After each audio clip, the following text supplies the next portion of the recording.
En su obra El gen egoísta, publicada en 1976, el biólogo Richard Dawkins propone la teoría de los memes a partir de un análisis de los replicadores que son propuestos en la obra como los ancestros directos de las células y las primeras moléculas capaces de replicar su información. Richard Dawkins hace una crítica en su obra El gen egoísta a todas las interpretaciones de la selección natural que favorecen el altruismo, y estas interpretaciones de la selección natural pretenden que lo importante desde el punto de vista de la supervivencia son las especies y que por lo tanto comportamientos altruistas son favorecidos por la selección natural. Lo importante es la especie, la supervivencia de una población de organismos con una genética afín. No obstante, Richard Dawkins plantea la tesis contraria.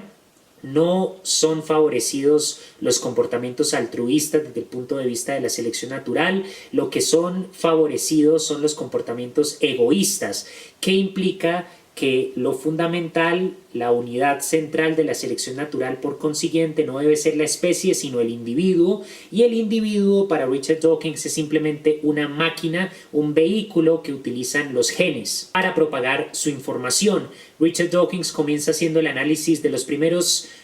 aminoácidos que fueron capaces de replicar su información y lo llama los replicadores,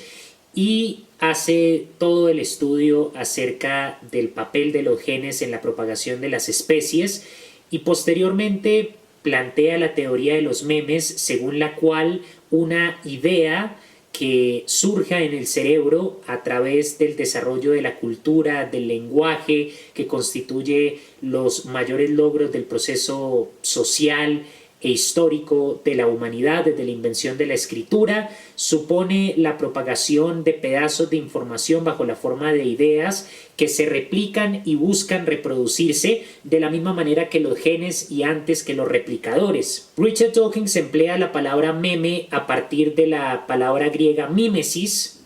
que significa imitación, y hace el paralelo entre los genes egoístas que utilizan a los seres vivos como vehículos para transmitir su información en esa lucha contra los alelos para que su información se pueda expresar en otro organismo. Es la carrera contra la muerte, y las ideas que en el cerebro humano también luchan por sobrevivir. Así como se emplea en términos de la biología la palabra en inglés gene pool, es decir, aquella piscina donde los genes compiten con los alelos para expresarse en los seres vivos,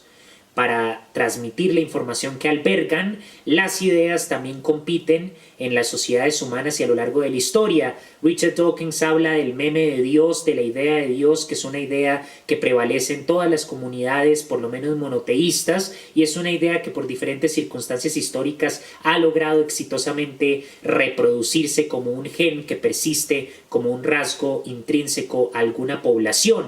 Entonces Dawkins propone la conjetura de que los sucesores de los genes van a ser los memes, en tanto que se crean unos, no podríamos decir organismos en el sentido biológico tradicional, pero sí por lo menos unas unidades de información que tienen eso en común con los aminoácidos, con el ADN, con los replicadores, con las primeras células que pudieron transmitir su información a la siguiente generación, y esas unidades de información dentro de los diferentes lenguajes simbólicos de la especie humana, la matemática, la filosofía, la ciencia, el arte, buscan perdurar. Y en ese sentido hay una dinámica de competencia y de selección, una selección natural aplicada a esos pedazos de información que compiten por sobrevivir. En este polémico libro, Richard Dawkins trata de explicar ciertos comportamientos a partir de la idea de que el gen es la unidad fundamental de la selección natural y que favorece el egoísmo más no el altruismo. Cuando hay casos de altruismo en las diferentes especies, en realidad todo se da con el interés de la supervivencia del gen individual. Y la palabra meme, que hoy en día se utiliza ampliamente en internet, proviene directamente de la teoría que propuso Dawkins en 1976.